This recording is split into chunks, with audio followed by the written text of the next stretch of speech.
Hello, YouTubers. Okay, I've just gone over. Yeah, I know. I haven't really hit my coffee hard enough, so.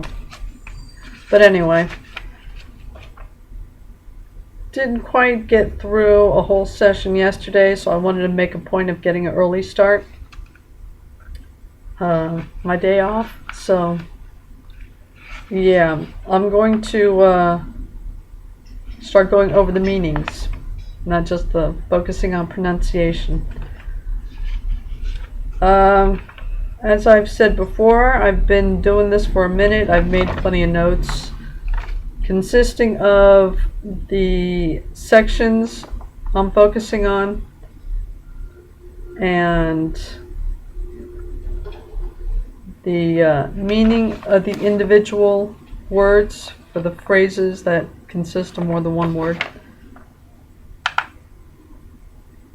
And let's see, what else have I done? Oh, I put FC for flashcard next to the phrases I intend to put on flashcards. Again, at least 4 or 5 each flashcard, or you'll end up with too many flashcards all over the place. I actually started to underline the syllable that has the most stress, but I stopped doing that because ridiculous, too much work. For the most part, the recording gets it right. Sometimes it deviates it, but not often.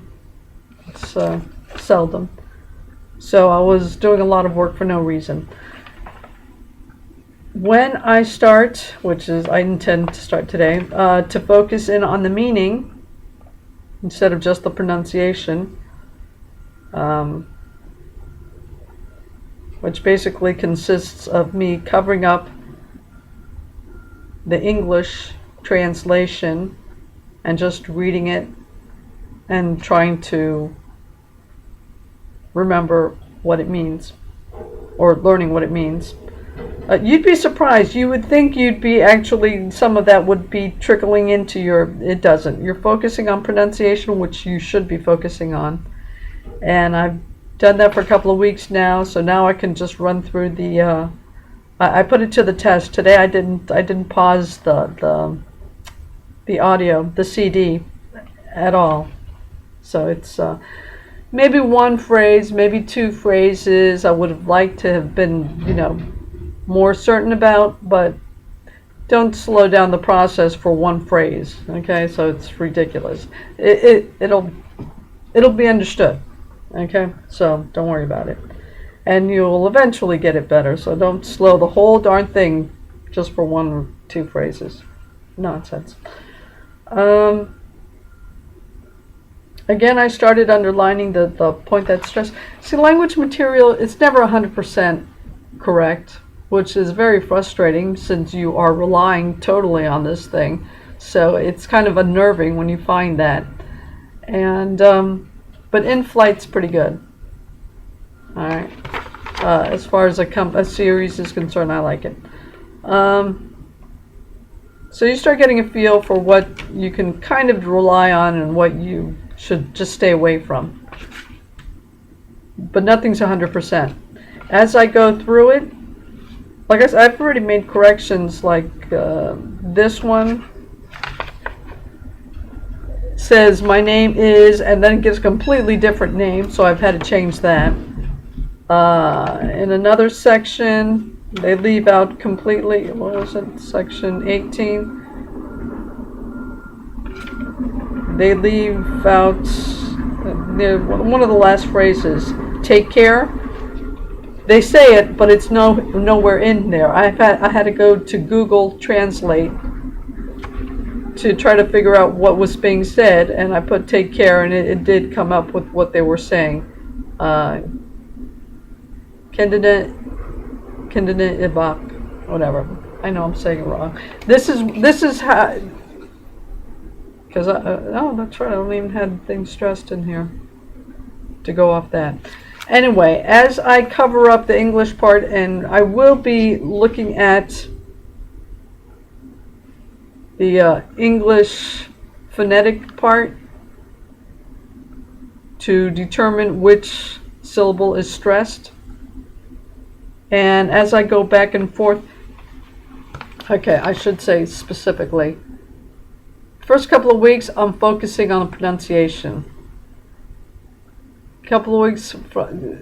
Next couple of weeks I'm going to be covering up the English translation and learning, focusing on the meaning, not the pronunciation. I shouldn't say it like that either. I am not replacing, I am adding on to.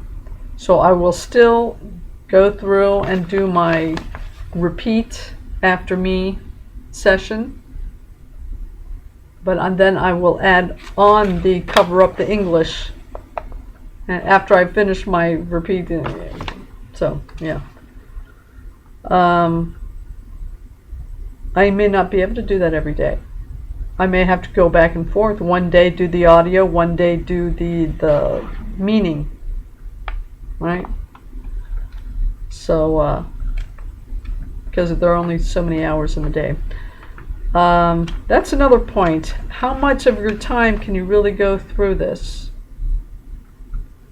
Now, again, I've broken it up into, I'm not going through all the lessons.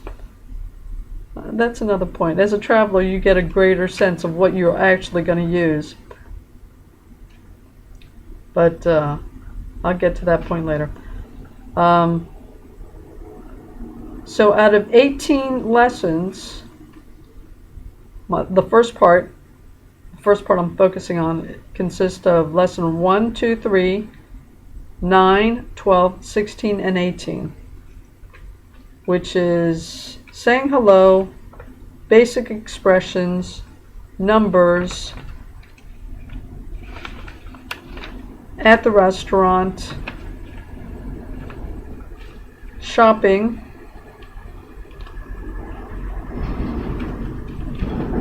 days and months, and then asking questions and describing things, which is not as formidable as that sound. What they're really doing is just putting in question words and throwing in a few adjectives. But they get a bit into a few colors and just a very few very short expressions. Just a few at the end. So that sounds like an intimidating lesson title, but it's not that bad. Anyway, so out of 18, I selected 1, 2, 3, 4, 5, 6, 7. All right. So a third, a little more than a third. And then I did put a part 2 in here, which consists of 1, 2, 3, 4, 5, 6, even fewer. But I don't intend to get into that until I'm actually there. When you are not actually using it, you're going to be spending your time reviewing. Once you're there, in your target destination, whatever, you won't need to review because you are applying the information, and then you can go on to your part 2, whatever that may happen to be, and repeat the process. Now, if you are not using the information you've been studying up to that point, you've been doing it wrong anyway. All right? The whole point was to give you a little bit of prep work, a little bit of a foundation. Develop an ear or whatever. You can do that more accurately if you've traveled, because you kind of get a feel for what kind of traveler you are, and what you're going to use, and what you're definitely never going to use, and what you might use, kind of thing. So You're going to be learning as you go. Since I've just been back from Southeast Asia, I kind of got a sense of what kind of traveler I am and the kind of phrases I'll probably use and probably will never use and all that kind of stuff. So it was kind of easier for me to pinpoint.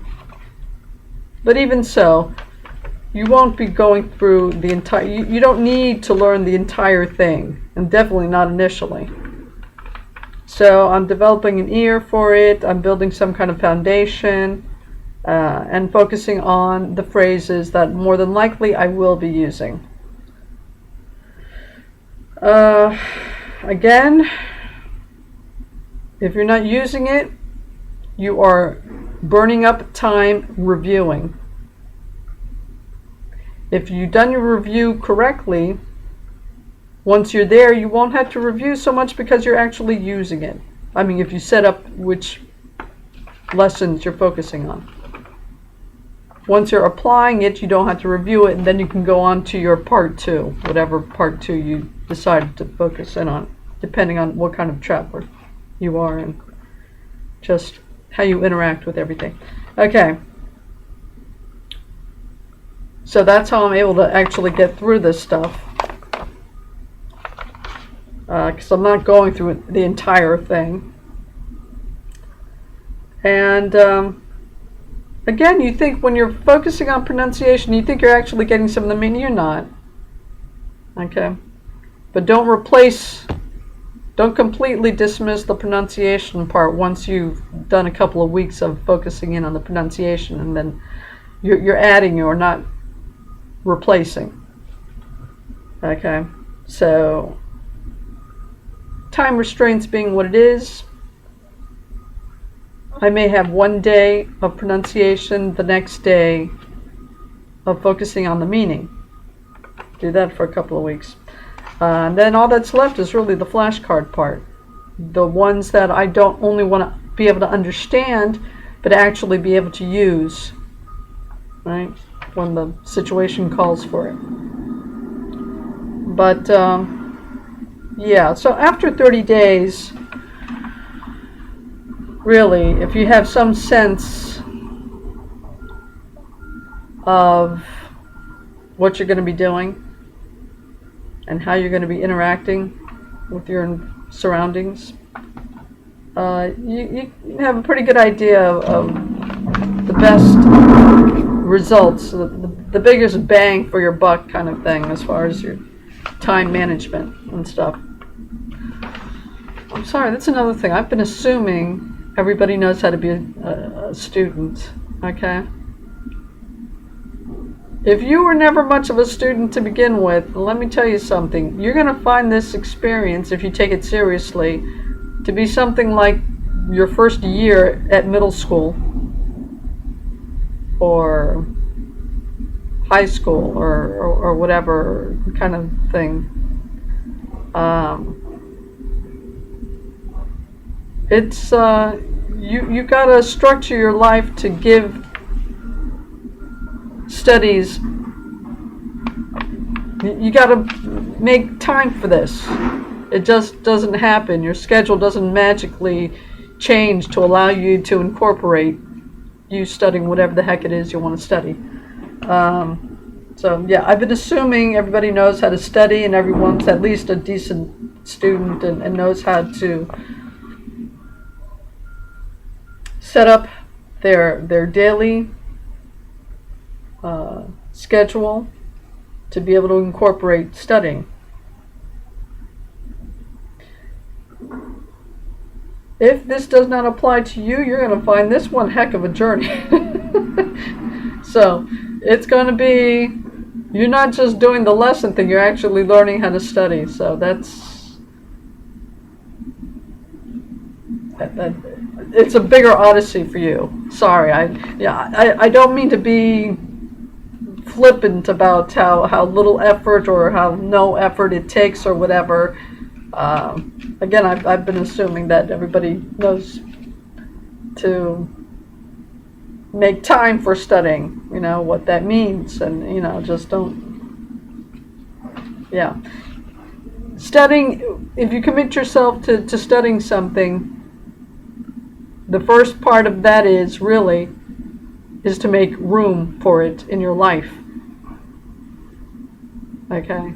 If you've never really focused in on your academics, but a serious student, you may find this is probably the biggest hurdle. Because if you break this thing down, it's not such a big deal. But again, I've been assuming that everybody knows how to study, so sorry. That's going to be your biggest part. So, okay. Because this in and of itself, I mean, once you know basically what you're going to be using this thing for, is not rocket science kind of thing. It's pretty straightforward. So, anyway, back to studying languages. The first couple of weeks, again, assuming you've been doing this every day or at least every other day, focus in on the pronunciation.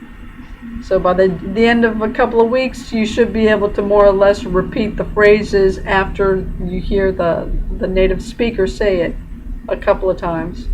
You should be able to repeat it without too much. Okay. You shouldn't have to pause the recording like you did initially. I tried that out true for the first time right now to make sure everything was in. That's fine. That's fine. One phrase, but you know what? I'm not going to stop the entire process for one phrase. I'm either sticking in with it, or I know that eventually it'll be flowing like everything else. But no, don't stop the process for one phrase. Ridiculous. So just did that. I just did the audio part. Didn't pause anything. Just ran right through it. I'm fine. So that's a couple of weeks of that.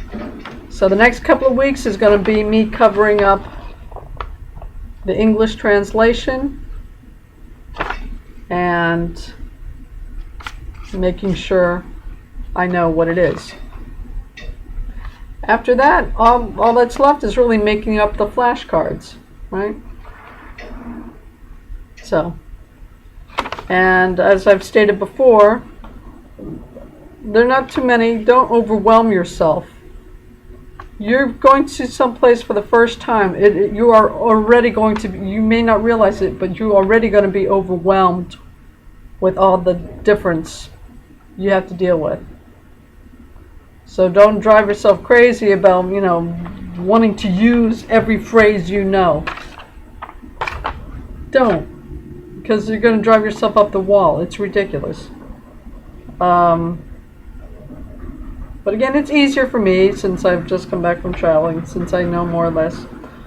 So I know out of, let's say, lesson 1, out of the 16 phrases in lesson 1, the 16? 1, 2, 7, 8, 9, 10, 11, 12, 13, 14, 15. Yeah, 16. I know I only picked 3, right? Out of hello, good morning, good day, good evening, how are you? Fine, very well, so, what's your name? My name is Mr. Mamet. My name is, see, the book also says Mrs. Mamet, but the recording says Mrs. Aisha, so I had to change that. Okay, you just have to correct it as you go, alright? And this is a good one, alright? So, there's nothing that's 100% right. Nice to meet you, goodbye, see you later, see you soon, good night. Those are all the phrases. Which phrases am I going to put on a flashcard? Hello, goodbye, and good night. Right? Hello and goodbye, obviously, just going into a store. Again, these are usually are smaller establishments. They're not the big, large corporate mega stores that we may be used to. So hello and goodbye is a pretty common thing. Good night. This is in your hostel. You're walking past the front clerk. You say good night, whatever. Anyway, so yeah, I'm not a too chatty a person, and especially since I can't communicate in a language, I'm not going to open up a can of worms and encourage small talk. No. Of course, if you really, really, really need, if you're really like always need that social interaction, you're going to take it differently. But for me, so out of all those 16s, I'm just going to say hello, goodbye, and good night. So, yeah. Basic expressions, lesson 2. I picked a lot more. Thank you. You're welcome. I went ahead and I'm going to include that, but really, there's not many opportunities where traveler's going to be the one that says you're welcome, but that's all right. I also put in please, yes, no. See, as a foreigner, you're always going to sound rude because you know you never say goodbye. So if you feel that you're probably not saying it right, throw in a please just to ease off the harshness or the wrong way you're saying it. Because if you ever had to speak to a foreigner, you know their language usually sounds a bit too curt. It doesn't flow. All right, so just sticking in the random please in there just softens the blow since they're saying things wrong, so whatever.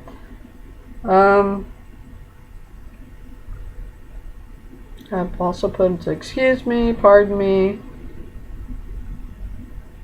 So I put in I'm sorry, but I don't like sounding too much of a sniveling little foreigner either. So that's kind of like the you're welcome thing. I put it in there, but chances are I'm not going to use it.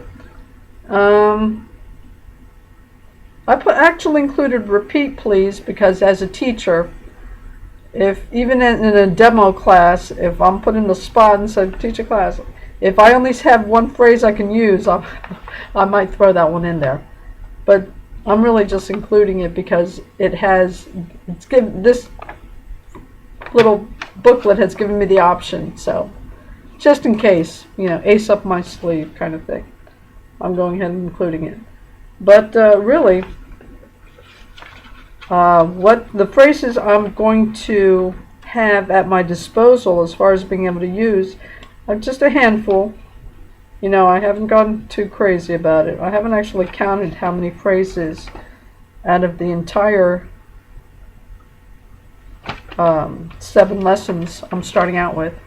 But it's not an overwhelming amount, I already know I'm going to be overwhelmed, so I'm not going to try to put myself on the spot like that.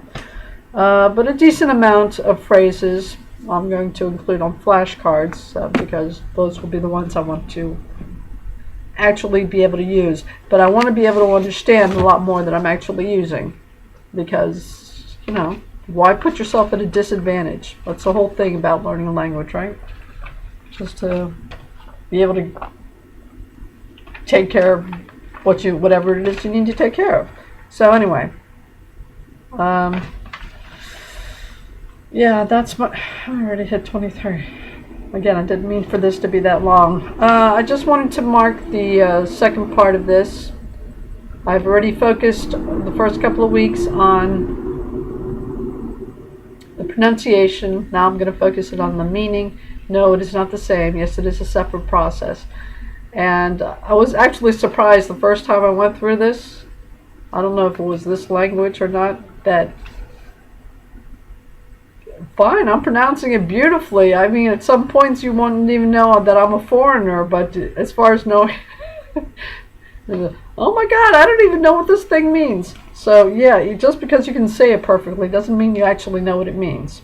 So this is the second part. Again, I am not replacing one part for the other. Pronunciation is still very important. I am adding on a new dimension to the process. All right. The one after this, again, is just going to be to actually put my selected few phrases on flashcards. and having that, right, adding that on. And that's going to do it for me as far until I'm actually there and applying all these things to my daily life. And if I'm completely wrong and I'm not using any of the ones I've selected, then I need to tinker with my selection and really focus in, do the whole thing again with a new group 1 before I bother with group 2, part 2, right? The other lessons I've selected. So part 1 of my thing, the lessons I selected, I'm assuming a lot. But I've got a bit of an advantage having traveled, that I've probably hit it right. I've come close to it. If I have to tinker with it, fine, I'll tinker with it. But that's my part 1, and that's what I'm going to focus on until I'm actually there.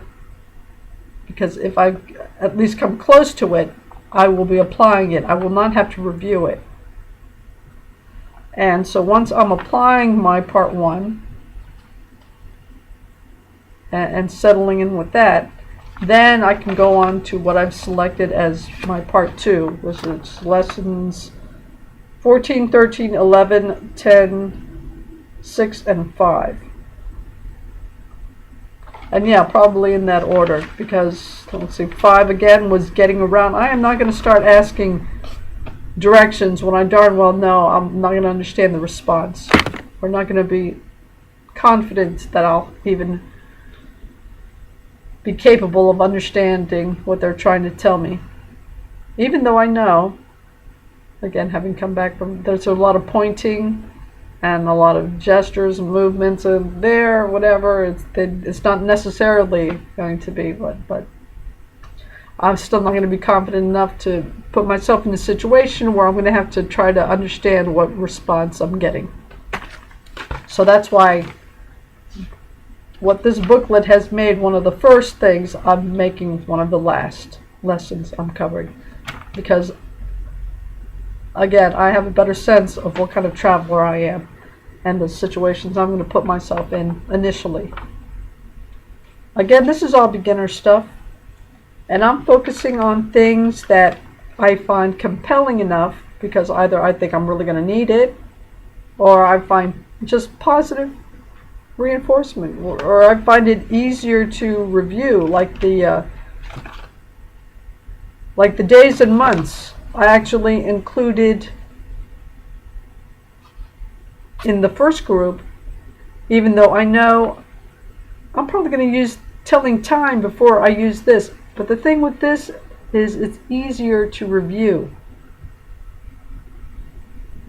So I'm also thinking about that. Remember, this is how I'm going to interact with my environment and the things I'm going to find useful or compelling in whatever way I use it. So that's why my selection is the way it is and in the order it is. So it really just depends on you and your particular set of circumstances.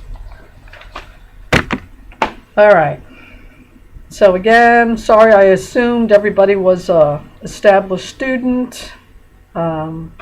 If you're not, the biggest part is probably going to be to incorporate some kind of study program in your life. I hadn't mentioned that before. I'm mentioning it now. Beyond that, couple of weeks, you should be fine with your pronunciation. Couple of weeks beyond that, you're focusing on, or you're adding on, excuse me, because you're not replacing it. If you have to do alternate days, one on audio pronunciation and the next one on meaning, fine, but whatever. You're adding on the meaning. And after that, at the end of the month or whatever time frame you're trying to fit this into, it's just putting the phrases I want on flashcards. So I'll do extra reviewing for that because those are the phrases I actually want to be able to use. And that's it. That's it until I'm already there and applying all this thing and incorporating it into my life, because then I will not have to review. If you are using it, you don't have to review it because it just automatically is going to be used during your day. So then once you're applying it and things settle down a bit, you can go on to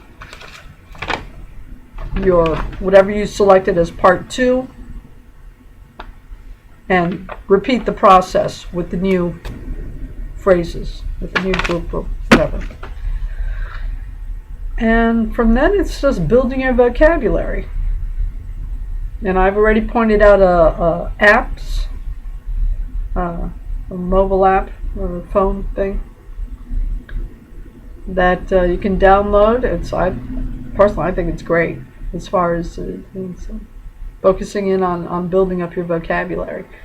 Yeah, I'm already using that. You know, when I'm not here and able to really, I've got my app on my phone and I can play with that. So yeah, bit by bit. Okay, I've got the pronunciation. Now I'm going to go for the meaning, and at the end of the month, all I have to do then is just put my selected phrases on flashcards. So I have, and that's how that's going. All right, hopefully that covered whatever gaps I forgot to, whatever bits of information I forgot to mention. Okay. Oh, it's already over 30 minutes. All right. Okay, YouTubers. So I'm continuing on with my Turkish, and talk to you later.